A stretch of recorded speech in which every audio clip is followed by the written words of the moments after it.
It was 2009 when Tom Stanton's nephew died. Stanton meets with Mary Duffy and Scott Verhey of the Danny Did Foundation at his condo in Chicago. The foundation began as an epilepsy awareness group after the passing of Daniel Stanton, who died of a seizure in his sleep. Danny was 4. We're going to foster and nurture and embrace Danny through this foundation, just as we would if he were alive with his brother Johnny and Tommy and Mary Grace. This is our extension of his life. The foundation uses Danny's story to reach out to families throughout the Chicago area and the rest of the country. One of the most recent of those families is Lisa Printon and her 10-year-old son, Bear. Lisa Printon is a great advocate for her son. Bear is a wonderful young man. Bear has come to our kickball event. He was recently at a basketball clinic.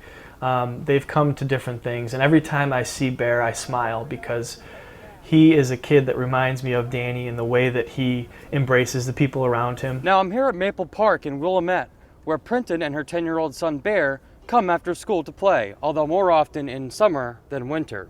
It's a park that Bear has been going to since he was an infant, so there's lots of good memories there that we have. Bear was diagnosed with epilepsy in 2004. When I first found out,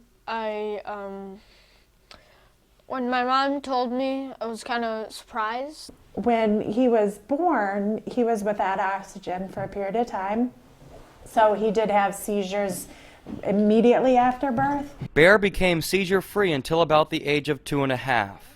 He then suffered a tonic-clonic or grand mal seizure that lasted almost 10 minutes. His neurologist came to see him and he said, after everything he's been through, I'm going to give him, with the birth history, I give him 1 seizure before we have to do anything about it, because a lot of times kids will have just the 1 seizure and not again. But when Bear was 3, the seizures came back.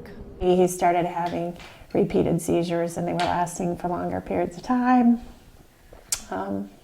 Sorry. Hola. Today, Bear is a 5th grader at High Crest Middle School. When I grow up, I want to be a guitar player, and I love to skateboard. These days, Bear remains active and tries not to think about the epilepsy, but there have been challenges in the past. I remember one time he wanted to wear shorts to school, and it was like winter time, and so kids always want to wear shorts, and so I said, why do you want to wear shorts? You can't wear shorts, it's cold. And he said, because if I fall down and I have a seizure, the kids will see my legs flopping around and they won't step on me. Lisa and Bear found a sense of belonging in Stanton's foundation. The sides agree that the potentially fatal condition should be taken head-on, not ignored. If you have a child who is dealing with epilepsy and who may have nighttime seizures, it's very difficult for parents to say, well, I'm just going to go to sleep, it's going to be a very restful night, because they know at any time their child could have a seizure, and as we've learned, seizures can kill. The less it's talked about, the more it's feared, the slower progress will move ahead.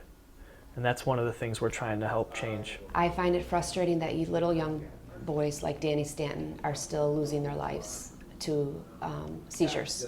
I find it frustrating that as far as we've come in many diseases and many other conditions, that epilepsy is kind of taking a second or a back seat to the other healthcare initiatives out there.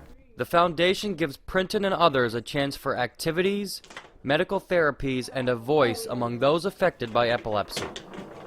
Bear said that he and his mother maintain a strong bond through the good times and the bad. The relationship with my mother, it's pretty good. I watch shows with her, I watch movies. I'm okay with her working when she works. Yeah, I feel really good about our relationship. As the Stanton family puts it, the foundation can lend a hand to all of the Dannys in the world. Reporting for Medill, I'm Thomas Owen.